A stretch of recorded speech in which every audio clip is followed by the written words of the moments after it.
नमस्कार, बहुत स्वागत है आपका न्यूज अपडेट में। मैं हूं आपके साथ अमित शर्मा। शुरुआत करेंगे इस वक्त की बड़ी खबर के साथ जो राजधानी दिल्ली से मिल रही है। दिल्ली से इस वक्त की बड़ी खबर आपको बता दें, लोकसभा चुनाव के 6वें चरण का मतदान जारी है। दिल्ली समेत 8 राज्यों के 58 सीटों पर वोटिंग हो रही है।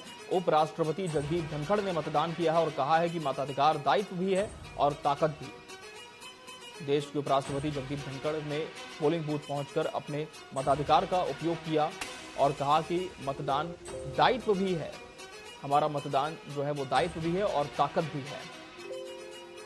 तो लगातार आपको बता दें, जो वीवीआईपी वोटर्स हैं वो भी पोलिंग बूथ पर अपना वोट कास्ट करने के लिए पहुंच रहे हैं।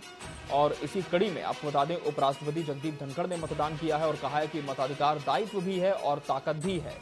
क्या कुछ कहा है वोट कास्ट करने के बाद उपराष्ट्रपति जगदीप धनखड़ ने, आपको सुनाते हैं। दुनिया के लिए अजूबा है, कितनी संख्या में लोग मत करते हैं। मताधिकार दायित्व भी है, ताकत भी है। भारत विश्व का सबसे ज्वलंत, सक्रिय, प्रभावी लोकतंत्र है। तो जिस तरह से उपराष्ट्रपति जगदीप धनखड़ ने कहा कि मतदान दायित्व भी है और ताकत भी है, एक तरह से लोगों से अपील उन्होंने की है कि आप जहां पर आपके लोकसभा क्षेत्र में वोटिंग हो रही है, जरूर अपने घर से बाहर निकले, काम से थोड़ा सा ब्रेक करें और अपने मताधिकार का प्रयोग जरूर करें, वोट जरूर कास्ट करें।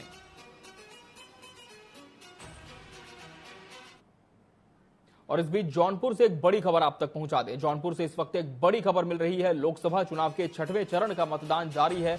दिल्ली समेत 8 राज्यों के 58 सीटों पर वोटिंग हो रही है। भाजपा प्रत्याशी कृपाशंकर सिंह ने मतदान किया है। पत्नी के साथ मतदान केंद्र पहुंचे कृपाशंकर सिंह। दिल्ली समेत 8 राज्यों के 58 सीटों पर वोट कास्ट किए जा रहे हैं। इस वक्त की बड़ी खबर आपको जौनपुर से बता रहे हैं।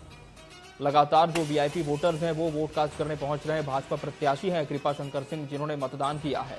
भाजपा प्रत्याशी कृपाशंकर सिंह ने अपने मताधिकार का उपयोग किया है, वोट कास्ट किया है। पत्नी के साथ मतदान केंद्र पहुंचे और वोट कास्ट करते हुए नजर आए कृपाशंकर सिंह। भारतीय जनता पार्टी के टिकट पर चुनाव लड़ रहे हैं, भाजपा के प्रत्याशी हैं कृपाशंकर।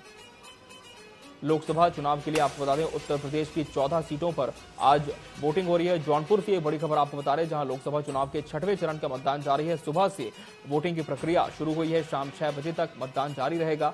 दिल्ली समेत 8 राज्यों की 58 सीटों पर आज वोट कास्ट किए जा रहे हैं। तो इस वक्त की बड़ी खबर आपको जौनपुर से बता रहे हैं।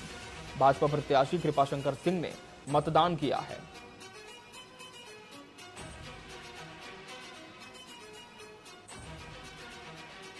और सीधा रुख कर लेंगे उत्तर प्रदेश का, जहां से हमारे स्टेट हेड शत्रुघ्न सिंह राठौर हमारे साथ जुड़ चुके हैं। शत्रुघ्न जी, सुबह से लगातार हम तस्वीरें भी पहुंचा रहे हैं किस तरह से पूरी जो मतदान की प्रक्रिया है उत्तर प्रदेश की 14 सीटों पर हो रही है। किस तरह से ये जो 6वां चरण है, शत्रुघ्न जी, हम आपसे समझना चाहेंगे कितना अहम है, किस तरह की टक्कर इस पूरे चरण में देखने को मिल रही है। चरण पे वोटिंग हो रही है जी, 14 सीटों पे वोटिंग हो रही है। 14 सीटों में ये बिल्कुल नेट टू नेट फाइट है, क्योंकि इसमें 4 सीट जो है वो बहुजन समाज पार्टी पे, 4 सांसद बहुजन समाज पार्टी के थे और 9 सांसद जो है भारतीय जनता पार्टी के थे। 1 सीट समाजवादी पार्टी पे थी आजमगढ़ की, जहां से समाजवादी पार्टी प्रमुख अखिलेश यादव वहां से सांसद थे। उसके बाद वो जब विधानसभा का चुनाव 2022 में हुआ तो 2022 में वो विधायक हो गए करहल की सीट से, तो उन्हें वहां से रिजाइन करना पड़ा आजमगढ़ की सीट से। तो आजमगढ़ की सीट उप चुका, 2022 में उपचुनाव हुआ तो वहां से निरहुआ जो है वहां से बीजेपी के सांसद हो गए। तो इस तरीके से अगर देखा जाए तो 5 सीट जो है विपक्ष के पास थी और 9 सीट भारतीय जनता पार्टी के पास थी। इसमें काफी कुछ चेंजेस हुआ है, क्योंकि अम्बेडकर नगर से जो बहुजन समाज पार्टी ने क्या किया हुआ है कि अपने सारे के सारे सांसदों के टिकट काट दिए। केवल एक उन्होंने बाद में जौनपुर से एक श्याम सिंह यादव जो सांसद थे उनका भी टिकट हालांकि काट दिया था, लेकिन बाद में फाइनली ये हुआ जौनपुर से उन्होंने श्याम सिंह यादव को टिकट उन्होंने दिया। बाकी की सीटों पे जितनी भी सीट हैं उन्होंने सारे अपने सारे प्रत्याशी चेंज कर दिए। उसका असर ये हुआ कि सारे उनके नए प्रत्याशी। अम्बेडकर नगर से जो सांसद थे रितेश पांडे, रितेश पांडे इस समय भारतीय जनता पार्टी के प्रत्याशी हैं अम्बेडकर नगर से। ऐसे ही जौनपुर में काफी टफ फाइट है, क्योंकि कृपाशंकर सिंह जो गृह मंत्री रहे महाराष्ट्र के, वो इस समय यहाँ चुनाव लड़ रहे हैं जौनपुर से भारतीय जनता पार्टी से। वहाँ काफी बड़े नेता हैं, क्योंकि एक तरीके से पूर्वांचल के बड़े नेताओं में, ठाकुर बड़े नेताओं में उनकी गिनती आती है। लेकिन उनके साथ धनंजय सिंह, जो बहुजन समाज पार्टी से उनकी पत्नी को टिकट हो गया था, लेकिन बाद में धनंजय सिंह भारतीय जनता पार्टी को उन्होंने समर्थन कर दिया, भारतीय जनता पार्टी के साथ बैठ गए। तो उसका असर ये हुआ है कि इस समय जो फाइट जो हो रही है तो कृपा शंकर सिंह के फेवर में हो गई है। तो धनंजय सिंह अगर विपक्ष में लड़ते तो दूसरी स्थिति हो सकती है, लेकिन जब धनंजय सिंह भारतीय जनता पार्टी के साथ आ गए हैं तो अब एक तरीके से देखा जाए कृपा शंकर सिंह की काफी मुश्किल कम हो गई है। और मुश्किल कम कहिए या कहिए कि उनको एज मिल रहा है। उनकी टक्कर बाबू सिंह कुशवाहा से है, जो इंडी गठबंधन में पहले एक NHRM घोटाला था, उसमें उनका नाम आया था, उस पर बड़ा आरोप उन पर लगा हुआ था और उसको वो काफी दिन जेल में भी रहे। उन्होंने एक अपनी पार्टी भी बनाई थी, लेकिन इस समय वो इंडी गठबंधन के प्रत्याशी हैं। उनकी टक्कर कृपा शंकर सिंह से उनकी 1-2-1 हो रही है। अम्बेडकर नगर से नीतीश पांडे जो बहुजन समाज पार्टी के 4 सीटें थी, श्रावस्ती और लालगंज, ये 4 पे बहुजन समाज पार्टी के सांसद थे। श्रावस्ती से एक बड़ा नाम इस समय चल रहा है, साकेत मिश्रा, जो नृपेंद्र मिश्रा, जो IAS नृपेंद्र मिश्रा, जिनका नाम PMO से रहा, राम मंदिर में इस समय नृपेंद्र मिश्रा वो हैं, ट्रस्टी हैं। नृपेंद्र मिश्रा के बेटे साकेत मिश्रा, जो IPS भी हैं और कई सारे उन्होंने फॉरेन में डिग्रियां प्राप्त की, उसके बाद वो वापस आके श्रावस्ती से भारतीय जनता पार्टी के प्रत्याशी हैं। तो सबकी नजर इसमें श्रावस्ती पे लगी हुई है कि श्रावस्ती पे क्या स्थिति बनती है। और बहुजन समाज पार्टी के जो सांसद थे, जो है वर्मा जी, वो वर्मा जी इस समय समाजवादी पार्टी के इंडी गठबंधन के प्रत्याशी हैं श्रावस्ती से। समाजवादी पार्टी ने आजमगढ़ से अपने अखिलेश यादव के चचेरे भाई धर्मेंद्र यादव चुनाव लड़ रहे हैं। उनकी टक्कर निरहुआ से, दिनेश लाल निरहुआ से उनकी टक्कर है। वहां पे 1-2-1 फाइट है। और इस समय कुछ चीजें ऐसी हो रही हैं जिसका फायदा मैं कह सकता हूं कि कुछ सीटों पे तो भारतीय जनता पार्टी को हो रही है, तो कुछ सीटों पे इंडी गठबंधन को हो रही है। अभी अनुप्रिया पटेल, जो अपना दल एस से की प्रमुख हैं और यहाँ पे मिनिस्टर भी हैं, अपना दल एस के उन्होंने एक अपनी मीटिंग हुई थी जिसमें उन्होंने भाषण दे दिया, जिसमें कुंडा में उन्होंने राजा भैया के खिलाफ एक भाषण दे दिया, जिसका एक रिएक्शन ये हुआ है कि जो राजपूत वोट है वो नाराज हो गया है और उस समय वो इनके विरोध में इसमें प्रचार किया। एक सीट है सुल्तानपुर, जहां से वरुण गांधी की मां मेनका गांधी तो यहाँ से चुनाव लड़ रही है। मेनका गांधी वहां से अच्छी, पहले काफी उनकी पुरानी सीट है ये मेनका गांधी के साथ, लेकिन एक भारतीय जनता पार्टी को ड्रॉबैक मिली। जो सोनू सिंह पूर्व विधायक थे, चंद्रभद्र सिंह सोनू, बाहुबली विधायक हैं, वो इस समय जो है समाजवादी पार्टी में शामिल हो गए हैं और इसकी वजह से वहां पे फाइट जो है कुछ नुकसान मेनका गांधी को हो सकता है। वहां पे फाइट नेट टू नेट है, क्योंकि बाहुबली विधायक है, उनका काफी प्रभाव रहा है, वहां से विधायक रहे हैं। और सेम स्थिति इलाहाबाद की है।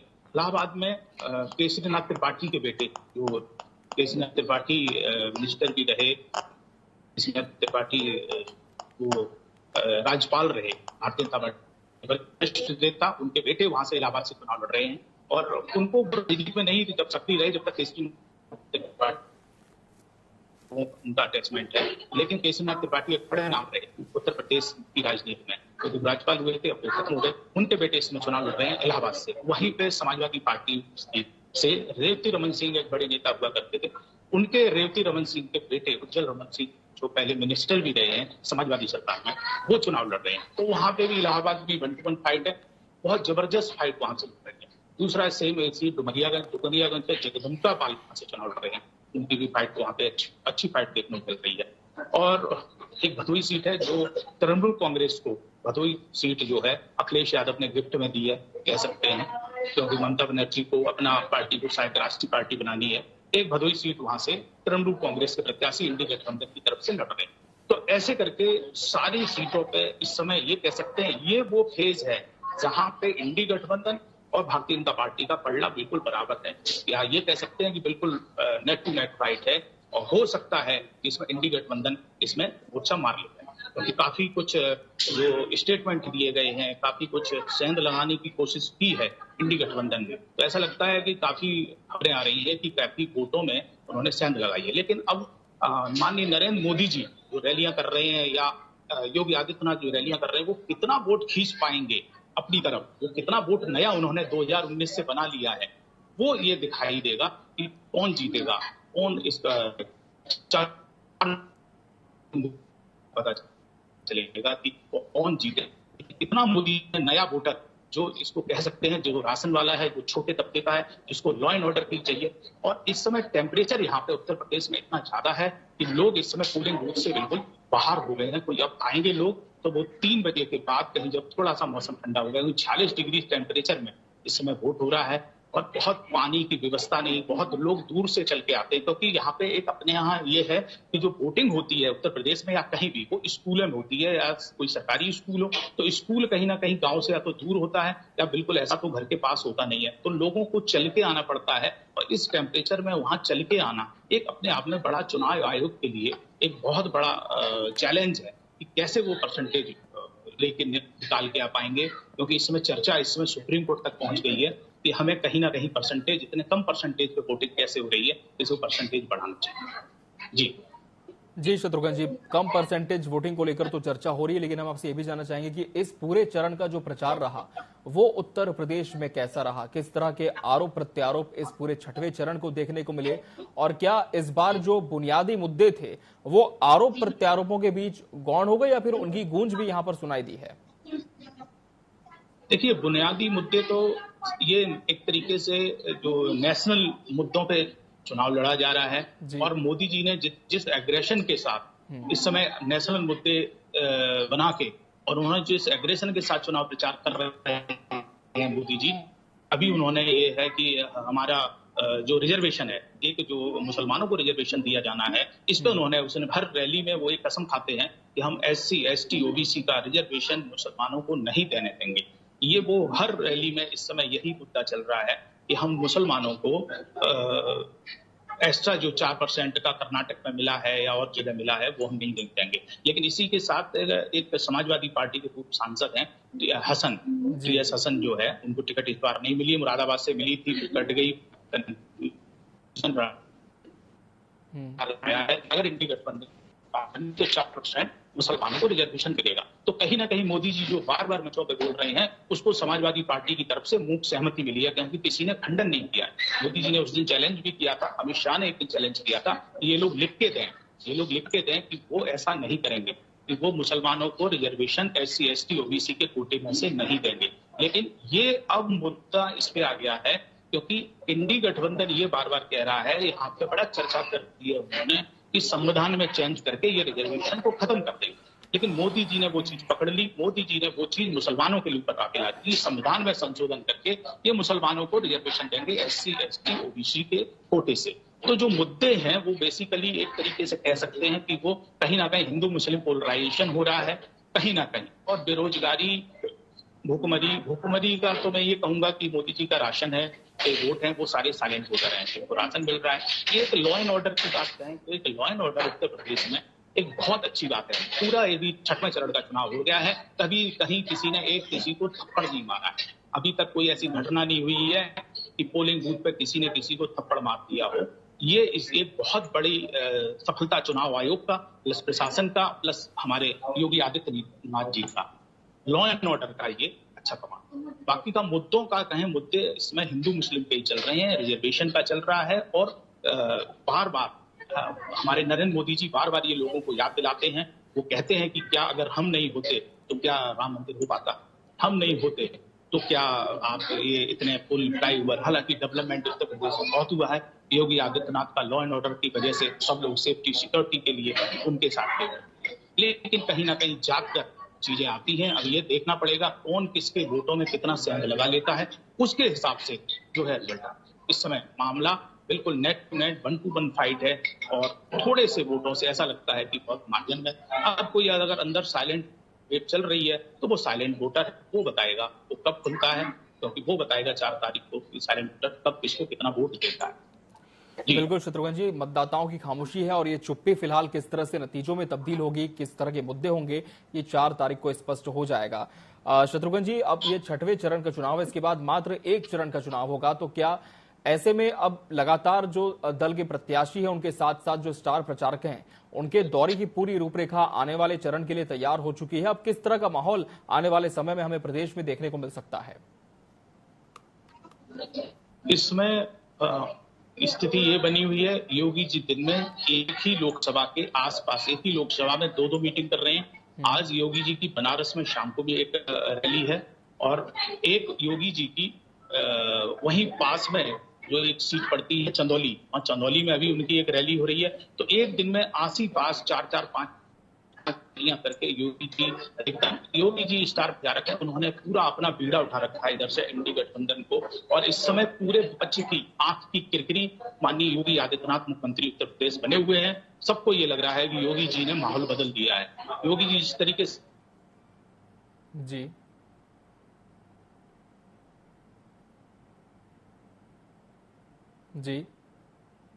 आज 30 तारीख को बनारस में प्रियंका गांधी का रोड शो चल है 3 बजे से, वहां पे रोड शो चलेगा 3 बजे से। और इस समय इंडी गठबंधन के भी सारे नेता, प्रियंका गांधी, डिंपल यादव, सारे लोग इस समय जो है अटैकिंग मूड में, क्योंकि चुनाव एकदम लास्ट चरण की तरफ बढ़ रहा है। तो छठवें चरण का जो है चुनाव होने के बाद 10 चरण के लिए, तो अब पूरा पूर्वांचल में एक तरीके से चुनाव आ गया, बिल्कुल लास्ट है। जो बिहार का बॉर्डर अब लगेगा जाके, इधर पूरा नीचे से चुनाव खत्म हो गया, बिहार के बॉर्डर की तरफ चुनाव पहुंच गया है और सारे इसमें स्टार प्रचारक उन्हीं सीटों पे हैं। तो ऐसा लग रहा है कि जैसे एक ही दिन में 2 रैलियां हैं। उसी लोकसभा में प्रियंका गांधी की रोड शो है, तो वहीं पे योगी जी की रैली है घाट पे। तो इस तरीके का माहौल बना हुआ है और पूरे दोनों पार्टियों ने पूरे अपने दम लगा रखी है कि आखिरी दम देखें कौन भारी पड़ेगा, ये तो 4 तारीख को पता चलेगा। बिल्कुल शत्रुघ्न जी, इंडिया गठबंधन का आपने जिक्र किया था। बीच में हमने देखा कि मध्य प्रदेश और छत्तीसगढ़ में पूरी तरह से जो गठबंधन है वो गौण है, लेकिन यूपी की हम बात करें तो कितना प्रभाव इस बार इस गठबंधन का चुनाव में देखने को मिल रहा है? क्या जनता के साथ जो इंडिया गठबंधन के प्रत्याशी हैं वो कनेक्ट कर पा रहे हैं, या फिर सिर्फ नाम को लेकर यह गठबंधन रह गया है? देखिए, यूपी में क्या है कि वहां पे समाजवादी पार्टी केवल इफेक्टिव है और कांग्रेस का यूपी में कुछ अस्तित्व नहीं है। कांग्रेस केवल 2 सीटें हैं जहां पे प्रभावी है और एक, लेकिन बनारस से जो कांग्रेस के प्रदेश अध्यक्ष हैं अजय राय, वो बनारस से पिछली बार भी चुनाव लड़े थे, इस बार भी वो चुनाव लड़ रहे हैं। अजय राय, बस अजय राय प्रदेश अध्यक्ष है, वो चुनाव लड़ रहे हैं मोदी जी के खिलाफ बनारस। तो मोदी जी के खिलाफ लड़ रहे हैं, तो आप समझ सकते होंगे कि पहले से ही मोदी जी के खिलाफ बहुत कुछ है नहीं, लेकिन ये है कि वो चुनाव लड़ रहे हैं। और इसके अलावा इन 3 सीटों के अलावा कहीं बहुत ज्यादा कुछ, कांग्रेस का क्या है कि कैडर वोट नहीं है, उनका संगठन नहीं है जिलों में उनके पास कार्यकर्ता नहीं है, तो उसका बहुत कुछ फायदा अखिलेश यादव को नहीं मिलेगा। बस इतना फायदा मिलेगा कि हाँ, एक राष्ट्रीय पार्टी से उनका गठबंधन है, तो जो कम से कम ये है कि उन्होंने 17 सीटें इनको दी थी कांग्रेस को, तो उसका फायदा इनको मिलेगा। और लेकिन एक ये है कि राष्ट्रीय नेता, क्योंकि चुनाव प्रधानमंत्री का है और प्रदेशों में जिस पार्टी का प्रभाव होगा, समाजवादी पार्टी, अभी केवल उत्तर प्रदेश से बाहर समाजवादी पार्टी का कोई प्रभाव नहीं है। तो इसका एक तरीके से कह सकते हैं कि दोनों पार्टियों को बस उनको केवल नाम का फायदा मिला है, वोट का कोई फायदा नहीं मिला है। तो समाजवादी पार्टी की ही डायरेक्ट टक्कर चल रही है। समाजवादी पार्टी का ही डायरेक्ट वोट जो है, समाजवादी पार्टी का जो कैडर वोट है, जो मुस्लिम वोट है या जो उनके यादव वोट है, जो उनके और जो छोटी जाति वोट, वो वोट उनके साथ लड़ रहा है भारतीय जनता पार्टी से, क्योंकि कांग्रेस का यहाँ कोई वोट बैंक है नहीं, किसी तरीके का कैडर वोट नहीं है। तो वो दिखाने को ही हम कह सकते हैं, क्योंकि उनका कुछ ऐसा है नहीं, तो कोई उनके जिलाध्यक्ष कुछ ऐसा कुछ कर रहे हो, कोई वोट ट्रांसफर हो रहा हो, तो ऐसा कुछ इंडी गठबंधन का ऐसा कुछ नहीं। वो समाजवादी पार्टी और भारतीय जनता पार्टी में 1 to 1 डायरेक्ट फाइट चल रही है और बहुजन समाज पार्टी इसमें बीच में अपना एक प्रत्याशी उतारे हुए है। बस ये है 1 to 1 फाइट, 2 सीटों को छोड़ के सीधी फाइट जो है समाजवादी पार्टी और भारतीय जनता पार्टी में। जी शत्रुघ्न जी, तो अलग अलग तरह के समीकरण इस पूरे चरण में देखने को मिल रहे हैं। फिलहाल बहुत शुक्रिया शत्रुघ्न जी आपका हमसे जुड़ने के लिए और तमाम सीटों का विश्लेषण करके इस पूरे चुनाव पर हमसे जानकारी साझा करने के लिए आपका बहुत धन्यवाद। बढ़ते हैं आगे। लोकसभा चुनाव 2024 के लिए 6वें चरण का मतदान जारी है। जनपद सुल्तानपुर में मतदान चल रहा है। ऐसे में पूरे जनपद की अगर हम बात करें तो 1254 मतदान केंद्र के साथ ही साथ 1991 पोलिंग बूथ बनाए गए हैं। सुल्तानपुर में लगभग 1,83,453 मतदाता हैं। लोकसभा चुनाव 2024 के आज 6वें चरण में सुल्तानपुर जनपद में मतदान हो रहा है और यहां पर लगभग 18,34,535 मतदाता अपने मत का आज शाम तक यहां पर प्रयोग करेंगे। साथ ही साथ यहां पर 1991 पोलिंग बूथ बनाए गए हैं जहां पर लोग आ रहे हैं और मतदान कर रहे हैं। आप मेरे पीछे देख सकते हैं यहां पर लगभग 18 मॉडर्न मतदान केंद्र भी बनाए गए हैं, जिसको आप कैमरा पर्सन से बोलेंगे कि वो आपको दिखा दें कि आदर्श मतदान केंद्र बनाया गया है, जिसको लेकर भी मतदाता काफ़ी उत्साहित नजर आ रहे हैं। कुछ मतदाता हमारे साथ हैं, उनसे जानना चाहेंगे इनको मतदान करने के बाद कैसा फील हो रहा है, कैसा एहसास हो रहा है, किस तरह का ये अनुभव कर रहे हैं। क्या नाम भैया आपका? हमारा नाम सूरज प्रकाश अग्रहरी है। वोटिंग करने मतदान करने के बाद कैसा लग रहा है आपको? बहुत अच्छा लग रहा है। आप सबसे हमारी आग्रह है कि आप लोग भी वोट करें, जो है अपने देश में जो है आगे बढ़ाने का सहयोग करें। जो है वो आपने वोटिंग की तो किस मुद्दे पे की? विकास के मुद्दे पे विकास के मुद्दे पे आपने वोटिंग की। क्या नाम है बच्चा आपका? कलीम अहमद। वोटिंग कर लिए आप? अभी जा रहे हैं। अच्छा, कैसा लग रहा है मतदान करने जा रहे हैं? ठीक है, कोई उत्साह नहीं मिल रहा। अच्छा, क्या नाम है आपका? वासुदेव जी। मतदान कर लिए कि अभी जा रहे हैं? ठीक है, मतदान आप कर लीजिए। और भी हमारे साथ कुछ साथी हैं, उनसे भी बात करें। क्या नाम भैया? मेरा नाम विकास पांडे है। कैसा लग रहा है भैया मतदान करने के बाद? मेरा पहला वोट है। अच्छा, आपने पहला मतदान किया? पहला मतदान किया, विकास के नाम पे। ये थे हमारे साथ कुछ मतदाता जो अपने विचार हमारे सामने रख रहे थे। आपको बता दें 2014 की बात करें या 2019 की बात करें तो यहाँ पर मतदान जो प्रतिशत था वो 56.36 के आसपास था। देखना दिलचस्प होगा कि शाम ढलते हुए जब वो मतदान प्रक्रिया बंद होती है कि यहाँ पर वोट का प्रतिशत कितना बढ़ता है, क्योंकि गर्मी की जो शिद्दत है यहाँ पे बहुत ही ज़्यादा हावी है, लेकिन उस पर भी मतदाता घरों से निकल रहे हैं और अपना मतदान कर रहे हैं। कैमरा पर्सन भोलू जहांगीर के साथ सरफराज अहमद। जौनपुर में मतदान का प्रतिशत जैसे जैसे दिन बढ़ रहा है, लोगों का रुझान भी बढ़ता जा रहा है। भारी संख्या में लोग लाइन लगाकर वोट देने पहुंच रहे हैं। मुस्लिम महिलाओं से और पुरुष मतदाताओं का कहना है कि जो देश का विकास करेगा उसे ही वोट देंगे। कुछ लोगों का कहना है कि जिन मुद्दों को लेकर उन्होंने पिछली बार वोट किया वो मुद्दे अभी तक सॉल्व नहीं हो पाए, इसलिए वो सपा कांग्रेस गठबंधन को वोट कर रहे हैं। राज कॉलेज के पोलिंग बूथ पर यहाँ मतदान सुबह से जारी है। हमारे साथ तमाम ऐसे लोग हैं जिनसे हम बात करने का प्रयास करेंगे ताकि वो किन मुद्दों को लेकर इस बार वोट करने वाले हैं। यहाँ हमारे साथ आपका क्या नाम है सर? क्या मुद्दा होगा इस बार आपको वोट करने का? आप काफी पहले से वोट करते आ रहे हैं, इस बार क्या सोच के आप वोट कर रहे हैं? इस बार सोच कर वोट कर रहे हैं कि हमारे मुल्क में अमन, शांति, सुकून और भाईचारे, हिंदू मुस्लिम इत्तेहाद हो। हिंदू मुस्लिम इत्तेहाद हो, किस तरह से संभव हो पाएगा? क्या कौन कर सकता है इस चीज को? अब इस चीज को जो भी करे, जो भी नेता करेगा, ये तो हम जाहिर नहीं करना चाहते। जो भी नेता करेगा हिंदू मुस्लिम में इत्तेहाद, हम उसी को वोट करना चाहते हैं। हिंदू मुस्लिम के भाईचारे को जो ध्यान देगा उसको ये वोट करने वाले हैं। हमारे साथ आप तो क्या नाम है आपका? क्या लगता है इस बार कि ये वोट किधर जा रहा है और क्या सोच के आप मतदान करने यहाँ पहुंचे हैं? मैंने अपना फर्ज निभाने के लिए यहाँ आए हैं और वही बात के मतदान किधर जा रहा है। 2022 मैंने देखा था और जो हवा थी, जो लग रहा था ये होगा, लेकिन वैसा हुआ नहीं। हुआ उसके विपरीत हम लोग सोच के।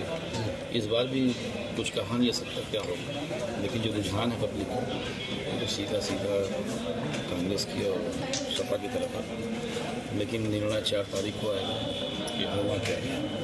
वैसे जो हालात इस वक्त चल रहे हैं, जैसे बेरोजगारी, महंगाई और अमन शांति, इस वक्त जैसे हम ही लोग जो हैं, हमारे दोस्त यार बहुत से गैर मुस्लिम हुआ करते थे, आपस में बैठ में बातें किया करते थे, सुबह व्हाट्सएप पे एक अच्छी सी इमेज आया करती थी। लेकिन अभी तो ये है कि एक अच्छी इमेज की जगह पे जो है तो दूसरे टाइप की इमेज होती है, जिसमें जो है धर्म के दर्शाता है, आपस में मोहब्बत खत्म हो रही है, भाईचारा खत्म हो रहा है। आप बताएं कि आप कई बार वोट दे चुकी होंगी अब तक, क्या सोच के आप इस बार वोट करने जा रहे हैं? बस सुकून होना चाहिए, मोहब्बत आपस में रहना चाहिए, भाई भाई एक होकर रहे, महंगाई कम करे, गरीबी दूर कम करे, हैं? ये सोच के आप वोट कर रही हैं? जी जी। आपको भरोसा है कि कुछ न कुछ अच्छा ही होगा और जो हिंदू मुस्लिम एकता की जौनपुर की मिसाल बनी है वो कायम रहेगी। जौनपुर से विश्व प्रकाश श्रीवास्तव की रिपोर्ट।